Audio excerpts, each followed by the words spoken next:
after it is called to approach.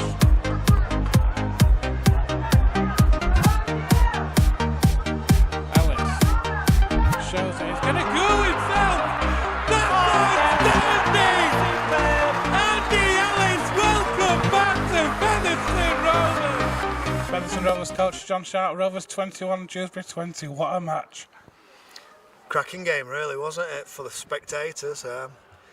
Shaved some years off a couple of members of the coaching staff, but I think we saw today a team that works really hard for each other.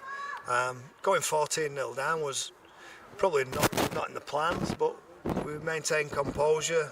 We worked really hard to get back into the game. I thought physically we were tough. Conceded a couple of soft tries, which is not like us, and really unusual one where Sykes has put a pass out to Grady and hit Grady in the head, and the ball's gone forward and they've scored off it. You can't legislate for that. But there's a try in the top corner from dummy half, which is a bit disappointing because we defended really well all year. But the response was great. I think we've got a team that works hard for each other. I think we've got a team with character that I think we can, make a decent team. We've got some improvement in us. We've got a 9 now who's certainly going to improve us attacking wise. So on the whole, the response was great, the composure was good, a tight finish down at Post Office Road as again, it almost seems to be like the Batley game of last year, and we came out tops there, so really pleased.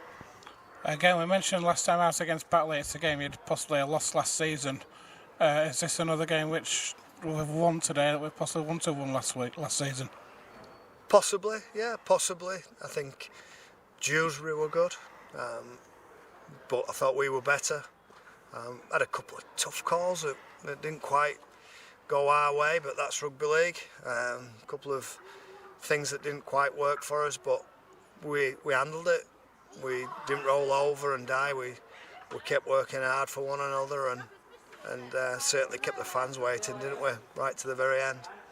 Turning point came after about 20 to 25 minutes with the introductions off the bench, the 3 at once, and then Andy Ellis came on. That first hit that he made seemed to visibly lift the whole team from that point forward.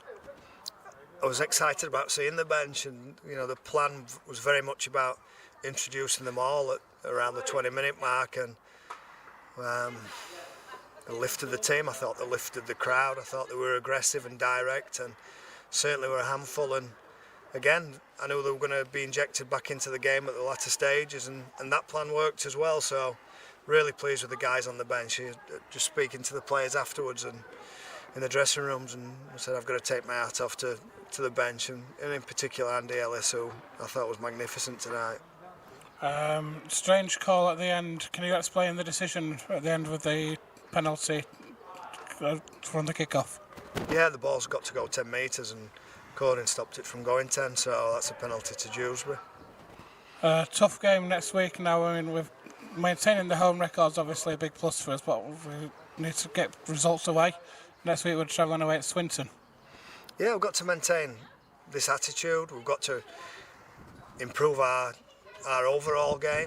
I think we're not where we want to be, but if you asked every coach in the game at the minute, Super League or Championship, they'd all be saying the same. We're a fair way off. We don't need to be eating our straps in March. It's very much about building momentum, building a team spirit and a culture and an improvement in skill, and hopefully at the back end of the year we're going to keep getting better and be a really tough team to beat.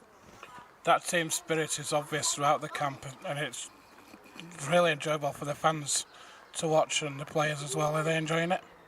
Yeah, we've got one of the things I think I tried to target with our recruitment was bringing in some leadership. We've got some really good leaders. I think every player that's come into the joint has been outstanding. Talapap has been brilliant, absolutely brilliant. Briggs has been, well, everybody knows what you get with Briggs. Griffin's been really good. I can go on with Johnny Davis. Turner's last few weeks has been really good, and Craven's been outstanding in patches. So, there's some blokes that have added to a really good culture that we've got. John, thanks for your time. Thank you.